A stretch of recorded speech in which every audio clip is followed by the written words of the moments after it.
السلام علیکم ورحمۃ اللہ وبرکاتہ۔ 12 ربیع الاول نبی اکرم صلی اللہ تعالیٰ علیہ وسلم کی تاریخ وصال ہے، لیکن تاریخ ولادت کہاں سے ثابت ہے؟ علامہ صاحب یہ جو انہوں نے سوال کیا ہے میں اس میں کچھ شامل کرنا چاہتا ہوں۔ لوگ یہ کہتے ہیں بعض لوگ کہ بھائی اعلیٰ حضرت تو 12 کو نہیں مانتے تھے، تو حقائق کیا ہے؟ میں چاہوں گا آج ناظرین کے سامنے واضح ہو جائے کہ 12 ربیع الاول تاریخ وفات ہے یا تاریخ ولادت ہے، اس بارے میں شخص۔ بسم اللہ الرحمن الرحیم۔ دراصل یہ 3 سوال اکٹھے ہو گئے، سبحان اللہ، اور میں چاہوں گا کہ ذرا اختصار کے ساتھ ان کے جواب دے دوں۔ 12 ربیع الاول شریف آقا کریم صلی اللہ علیہ وآلہ وسلم آپ کی تاریخ وصال ہے، لیکن جب تاریخ ولادت کی بات آتی ہے نا تو کچھ لوگ اٹک جاتے ہیں، جھٹک جاتے ہیں اور لٹک جاتے ہیں۔ حقیقت یہ ہے کہ جن کی طرف سے یہ اعتراض ہے نا، میرے بیٹے آپ ان سے پوچھیں کہ آپ کا سب سے بڑا امام جس کو آپ علامہ ابن کثیر کہتے ہیں، ذرا اس کی تاریخ ابن کثیر جس کو البدایہ والنہایہ کہتے ہیں، اس میں دیکھیں کیا لکھا ہوا ہے۔ چلو ہماری نہیں ماننی تو کم از کم اپنے جو بڑے ہوتے ہیں، ساڈی پنجابی کہندے نے بھی نیاڑیاں دی نہیں مننی، ابے دی تے مان لو نا، کم از کم ان کو دیکھ لینا کہ انہوں نے کیا لکھا ہے۔ ویسے اللہ کے فضل سے چونکہ یہ وقت کے دامن میں گنجائش بہت تھوڑی ہوتی ہے، لیکن درجن بھر سے زائد حوالہ جات فقیر دے سکتا ہے اللہ کے فضل سے۔ سبحان اللہ، سمجھ آ رہی ہے میری بات کی؟ اچھا، یہ بات تو یہاں تک کہ تاریخ ولادت آپ کی جو ہے یہ 12 ہے۔ جہاں تک سیدی اعلیٰ حضرت صاحب رحمت اللہ تعالی علیہ آپ پر بات کی جاتی ہے نا، اصل میں اعلیٰ حضرت اگر نہیں مانتے 12 کو تو میرا پہلا سوال یہ، پھر وہ مانتے کیا ہیں؟ کہتے ہیں وہ 8 کو مانتے ہیں، تو میں نے کہا آپ 8 کو کر لو،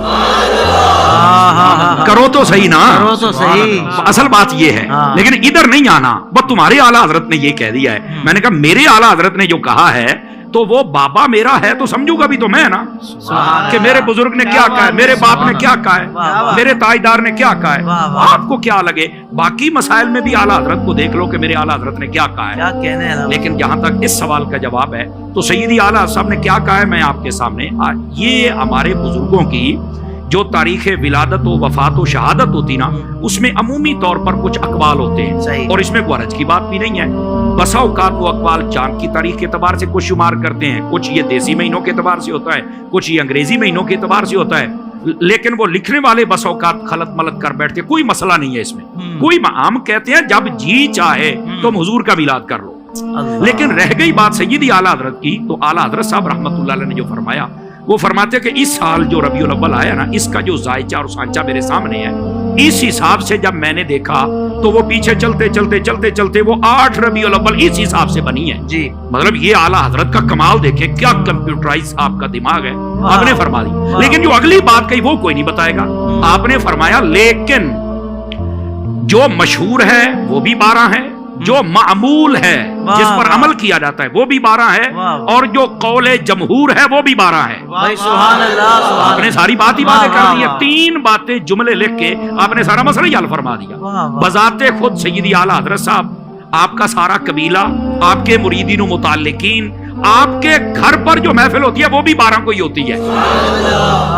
اب یہ جملہ تو تم نے پڑھ لیا، تو ان کے گھر کی محفل کو بھی دیکھو نا۔ تو سیدی اعلیٰ حضرت صاحب رحمت اللہ علیہ نے ایک حساب بتایا کہ اس حساب سے اگر آج کے دن میں دیکھوں تو یہ بنتا ہے، لیکن معمول، مشہور اور قول جمہور وہ 12 کا ہے۔ تو جب ہے ہی 12 کو، اور اس میں اہل حرمین جس کو کہا جاتا ہے، پوری دنیا تمام علماء اس پر متفق ہے، تو یہ 12 ہی کو آقا کریم صلی اللہ علیہ وسلم کی ولادت اقدس ہے، اور اسی دن کو ایمان والے میلاد کرتے ہیں۔ واہ واہ واہ واہ، سبحان اللہ سبحان اللہ۔ اچھا علامہ صاحب، اس طرح کی بات بھی ذہن میں لوگوں کے آتی ہے کہ جب حضور کے آنے کی خوشی کرتے ہو تو جانے کا غم کیوں نہیں کرتے، اس کا کیا جواب ہے؟ اللہ اکبر، جانے کا غم وہ کرے جس کا نبی مر گیا ہے، ہمارا تو زندہ ہے۔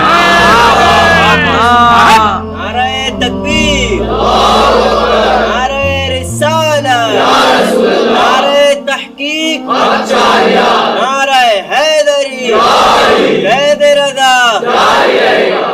ہمارے امام نے تو یہی بتایا۔ اب میں پوچھتا ہوں نا ان لوگوں سے جو کہتے ہیں کہ اعلیٰ حضرت کہتے ہیں 12 نہیں 8 ہے، وہ میں پوچھتا ہوں یہ وہی اعلیٰ حضرت ہے جنہوں نے کہا تو زندہ ہے واللہ، تو زندہ ہے واللہ، میرے چشمے عالم سے چھپ جانے والا۔ تو یہ کون سی بات ہوئی کہ آنے کی خوشی کرتے جانے کا کام؟ وائر منافقت تو نے بھی کن لوگوں کے پاس